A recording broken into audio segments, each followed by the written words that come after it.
Coogs House.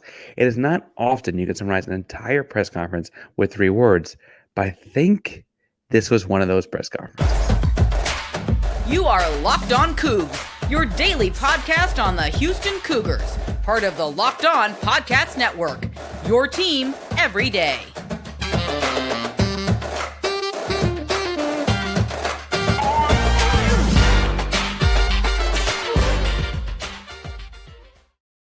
Welcome to Locked On Coo, daily podcast about your Houston Cougars. I'm your host, Houston-born teacher and coach, Parker Ainsworth, to break down all things Cougs. If you're a U of H fan or just a hater who can't stop by, please be sure to subscribe down below. That way you listen to Cougs in your newsfeed each and every day. We appreciate you making Locked On Cougs your first listen of the day. Welcome back to the YouTube channel. That's where you found us. It is so good to see you again. Remember to subscribe, down below to get us to our next 250. We're doing a giveaway every 250. The last one was 1750.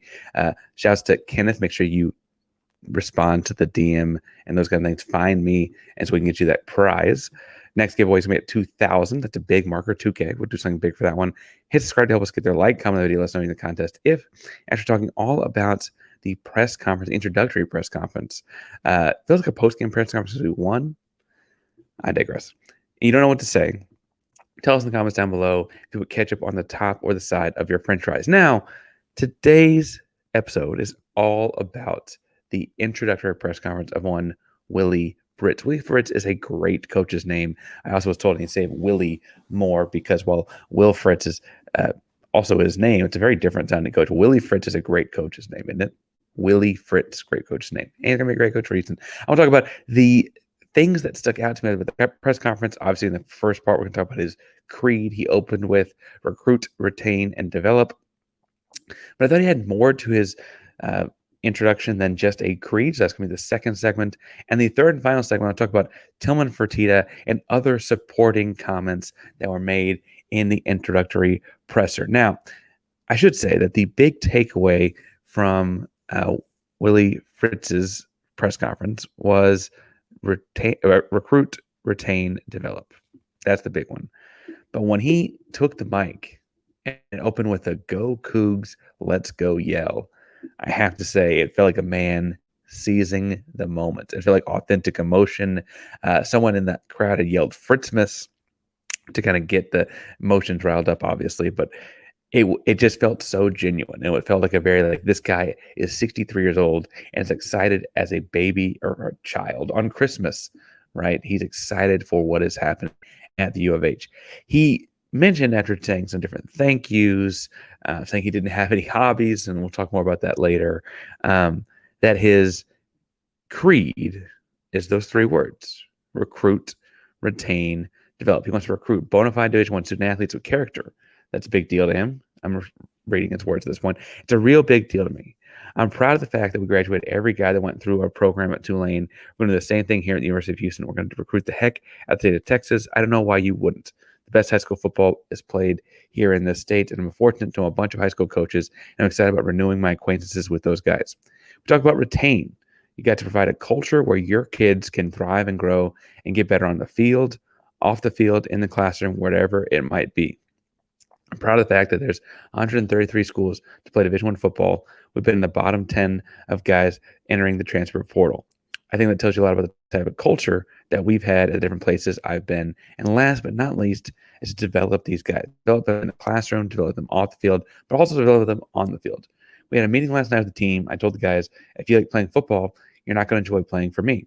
You got to love playing football. And I want them to understand it's a big part of it and where we're going. We're going to recruit guys that love playing football. But I'm also proud to be your head coach. I'm so excited about this opportunity, and go Cougs. That's how he did the bulk of his press conference. And I have to say, well, I read through that really quickly to talk about it after. It's exactly the kind of thing that I think Houston fans want to see, feel, and hear. It feels like, frankly, talking about cultural development and developing them on the field and off the field and building people up, building the kind of place that people want to be at, feels very different than dismissive cultures of past. We'll just say them cultures of past. We won't name them, but it does feel very different because you got to remember, like, the previous staff was like, well, We coach them to catch the football. We coach them to not jump and fall. So we coach them to not hold. Sometimes that's what they're college kids, what they do. And this guy is taking a very different approach, very different ownership, and very much about this. We're building a program where kids are going to grow, thrive, and be developed, where kids are going to want to stay and not transfer out just because they didn't play as freshmen or sophomores. The kind of place that's going to continue to grow into a solid program. We talked about on Monday's episode, and frankly, in the who could they hire type of episodes when Fritz's name being tossed around, that he has done this kind of program building at every stop he's had, including stops in the greater Houston area. But I think it was interesting that he pointed out some things that I think I got the vibe very proud of, including that stat in the middle of his recruit, retain, develop speech, where he pointed out that of the 133 schools in major Division I FBS, Division I football, at Tulane, they were always in the bottom 10 of people in the transfer portal. That means that not a lot of kids want to leave once he gets them to campus. Obviously, when he gets guys that are pros, that changes a lot. He also mentioned in his recruiting, he talked about his son, Wes Fritz, being involved with things. He said they weren't able, this is a quote, we weren't able to get 5-star guys. We got 1-star guys and 2-star guys and saw something in them and developed them into 5-star guys. We got 15 guys playing in the NFL right now, and 11 of them, we were their only Division I offer.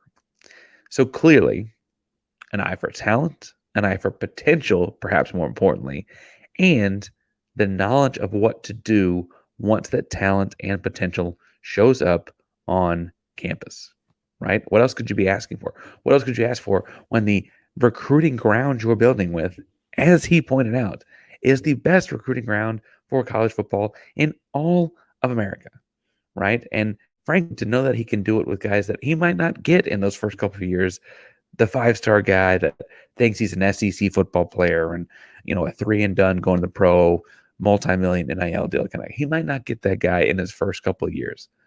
But he's telling you he's got the ability to get it done and has the experience of getting it done with guys that are a lot less talented naturally, but very hungry and have the potential. I think that's exactly the kind of mentality that Houston needs, because it is a very hungry place. It is a place that's kind of left behind by big-time college football dollars for the last 28 years. And it is really hungry with a ton of potential. That's why he's the home run pick, right? Speaking of home runs, I particularly love this metaphor that he said where a lot of people start on third and think they hit a home run, or I think they hit a triple. Took me a long time to get around the bases, and I finally got a home run by getting this job. That's a dream for me here at the University of Houston. He's got the talent. He's got the ability. He's got the vision. He understands the cultural development. He understands the program. He understands the area. He understands the city. And time and time again with statements like that, it feels like he's also the guy here for the long haul. I'm a big fan. I have been a big fan. Frankly, I was impressed by them at Tulane the last couple of times they played Houston, and obviously last year when they played Houston and won. But I just feel like this is that home run hire we continue to talk about needing. The culture guy, the development guy, the character guy, the discipline guy, and more. Now, there was more than just a creed in this conversation during the press conference, but if you're looking for a little bit more as well, let's talk about going to Game Time to get that done, because right now at Game Time, you can find tickets to all kinds of events around the age. I know college football season is not till next fall, and they can sell you tickets to every home game right now. But if you're looking for something more like a last-minute ticket or tickets to anything happening in the present tense, not the future tense, make sure you go to Game Time, down the Game Time app today. Use code Locked On College for $20 off. They have all kinds of different events around town: comedy, theater, music, sports, whatever you're looking for. Then get you last-minute tickets, flash deals, deals on different zones in the venue, easy to find tickets to any kind of event in the area, lowest price guaranteed, event cancellation protection, all kinds of different things going into this that are feeling like insurance, as well as make sure you go to Game Time, use the Game Time app today, and use code Locked On for $20 off. Again, Locked On, get you Locked On College. Should say get you $20 off. Download the Game Time app, create an account, and use code Locked On College for $20 off your first purchase. Terms apply. Again, create an account, redeem code LOCKEDONCOLLEGE for $20 off. Download Game Time today. Last minute tickets, low prices guaranteed. So there are a number of different ways to take the second segment where I talk about the things he kind of dropped in here that are more than just that creed. But I think one of the things that was interesting that I have to go with first is the authenticity with which he spoke about things like being this family guy. He's very frank and very simple. And I don't just mean that in like, first of all, I mean that in a very positive way, not a pejorative way. I need a simple football coach. I don't need just hear stories about guys out at clubs at nighttime and those kind of things. I just need to hear about my guy coaching a successful football program. I think Willie Fritz is obviously the guy at 63, but I think he's also that kind of guy because he points out things like he said, I don't have any hobbies, I guess. I don't fish, I don't golf, I don't hunt, I don't do any of that stuff. I work and I hang out with my family, and that's it. And frankly, in a lot of ways, that's nice to hear. Like, I know that there's some people that would think, well, more interesting guy, I'm going to have more hobbies to attract. No, he is simple. He's about the work. He's about his family. And that's what he wants. That's what that's the kind of simplicity he lives his life with. That's a very focused life.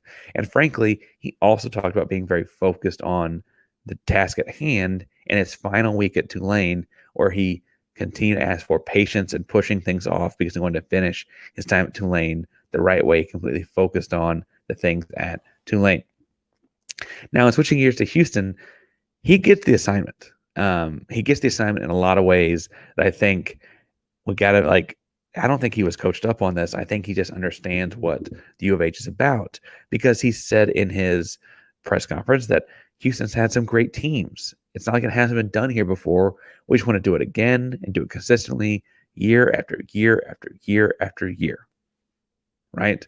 I thought that was interesting because he's going at the same history that, honestly, a lot of fans older than myself would tell you about from the Southwest Conference days, right? He'd go back to that kind of imagery, those kind of teams, that program. He's harkening back to that, right? He also brought up things like planning to win the takeaway battle, this philosophy he has about writing out the plan to win, the steps it takes, and winning the takeaway battle. And Cougars don't beat the Cougars, right? Like, don't beat yourself. Discipline and the opportunity to come to win with all that. Had a bunch of statistics here right off about, 91% of the time we won when we did this, 90% of the time we don't want to do that. And they're very simple things that you see Houston Cougar fans clamoring for. Not throwing interceptions, holding on to the football, not holding, not jumping off sides. Those basic things that we were told for a handful of years now were just, things that the kids were told but weren't doing. I don't know. He's saying that you can get them to do those things. And I think that's as refreshing to hear as anything. He also said, and I feel like I'm taking a lot of shots here with what he said, but they all just tie together.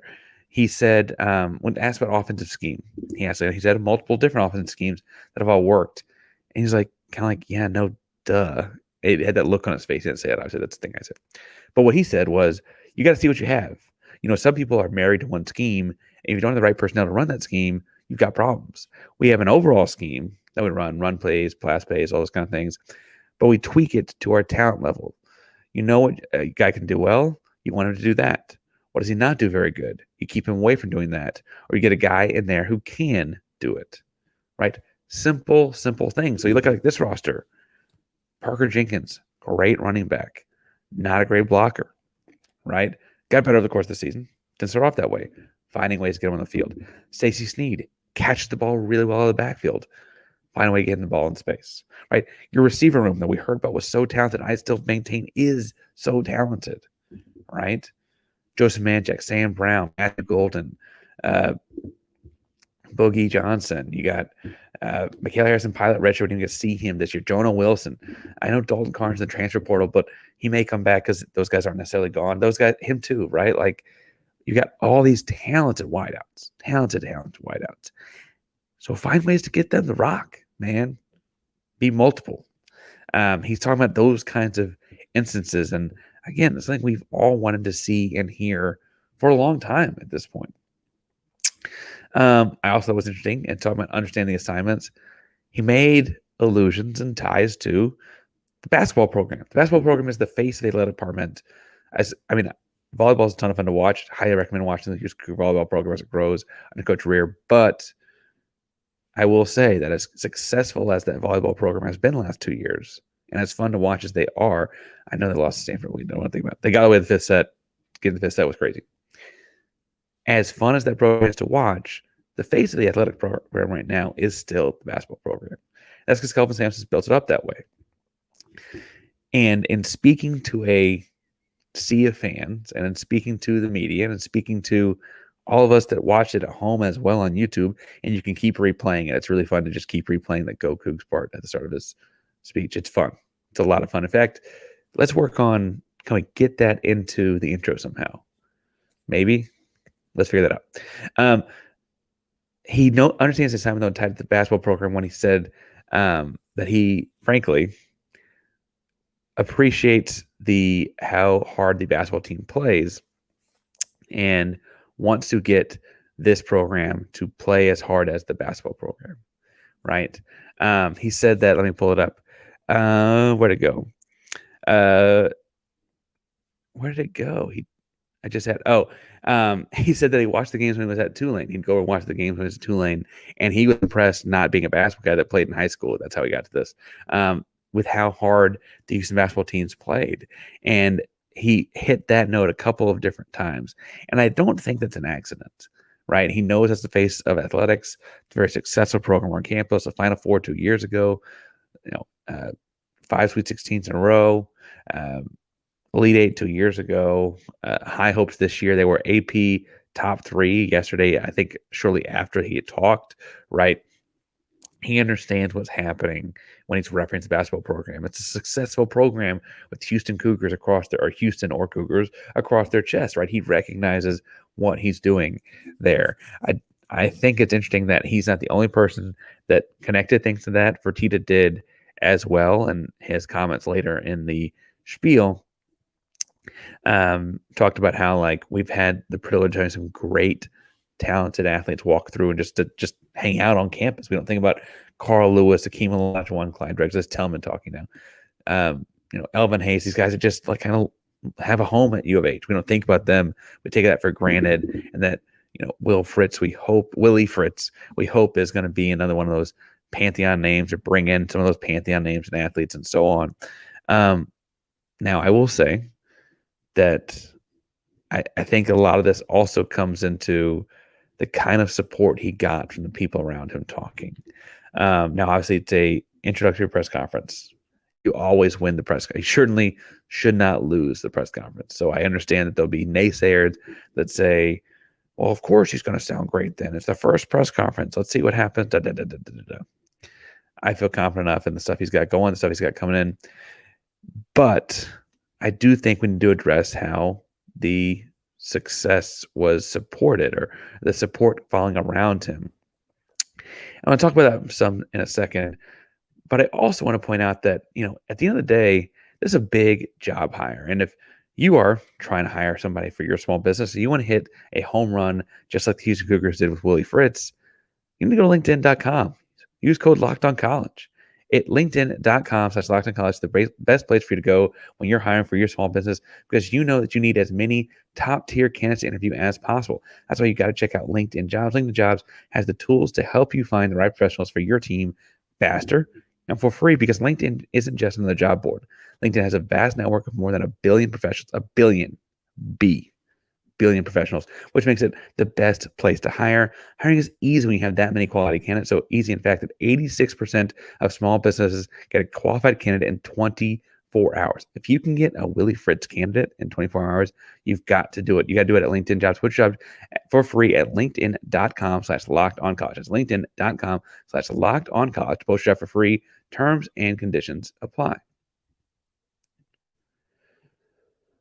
All right, I said, and my internet's wonky. It's been a late night because I'm dealing with wonky internet, so I'm sorry if I'm going in and out here. I just realized that the thing is kind of low.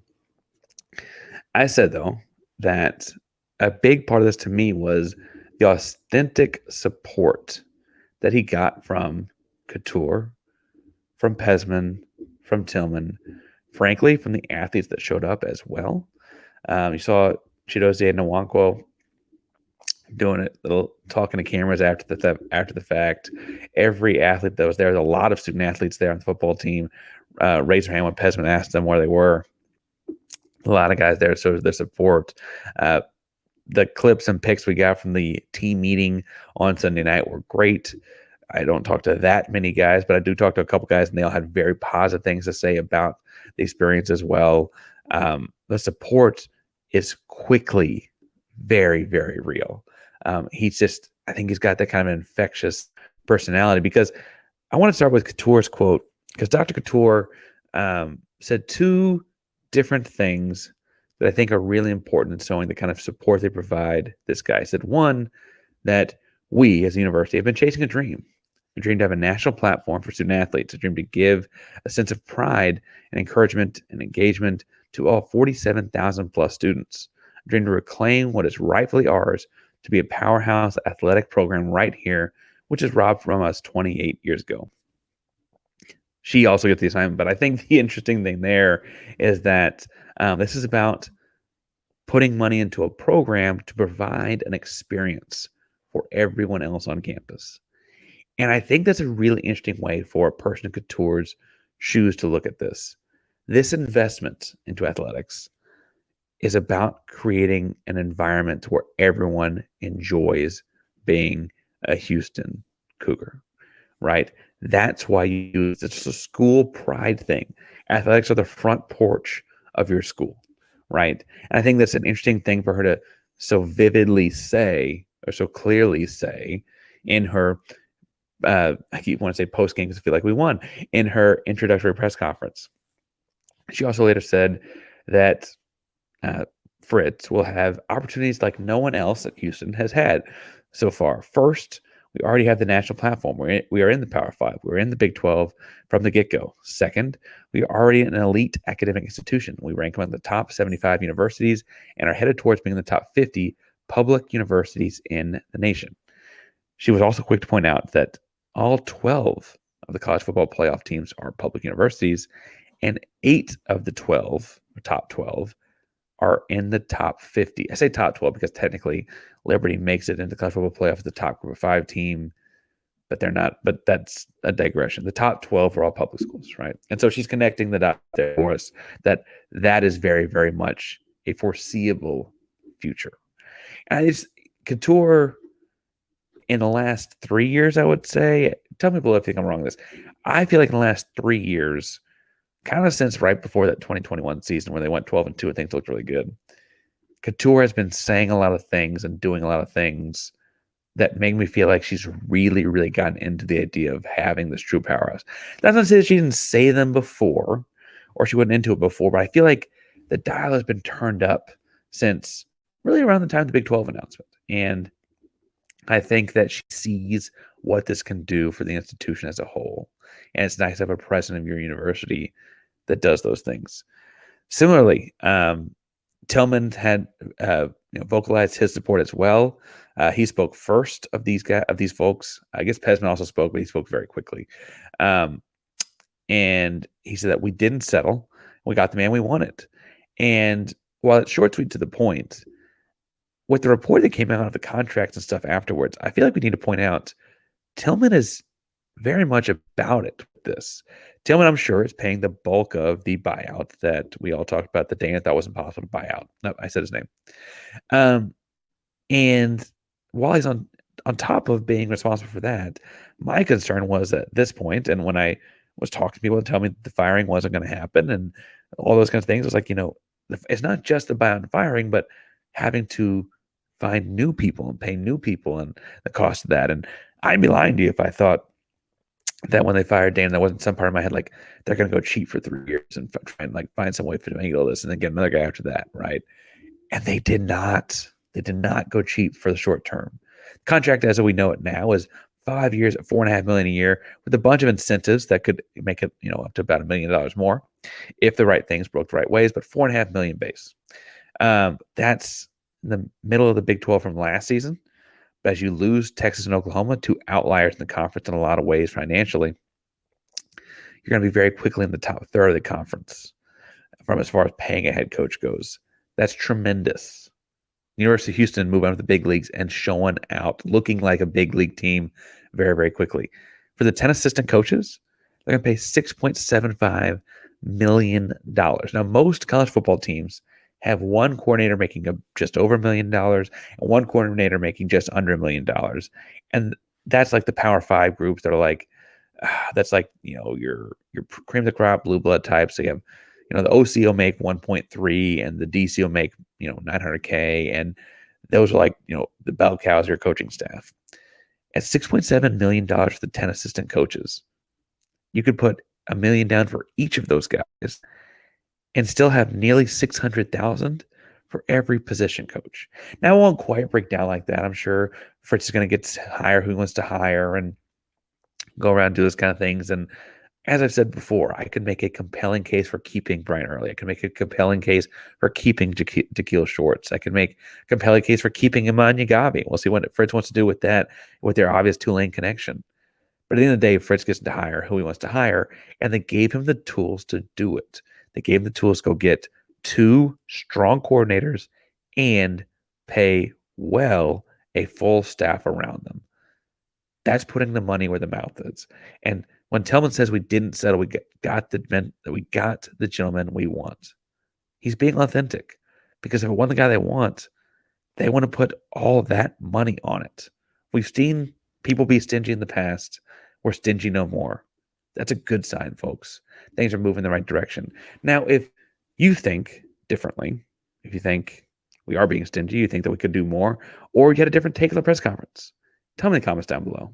Thank you all so much for tuning in to Locked On Coogs today. For a second listen, go listen to Locked On Big 12. Drake's doing a great job, and he likes the Fritz hire as well. He's scared for the rest of the conference, folks. I think that's a good sign. Thank you all again so much for tuning in to Locked On Coogs today. Locked On Coogs, Prime Locked On Podcast Network. That means your team every day. Go Coogs.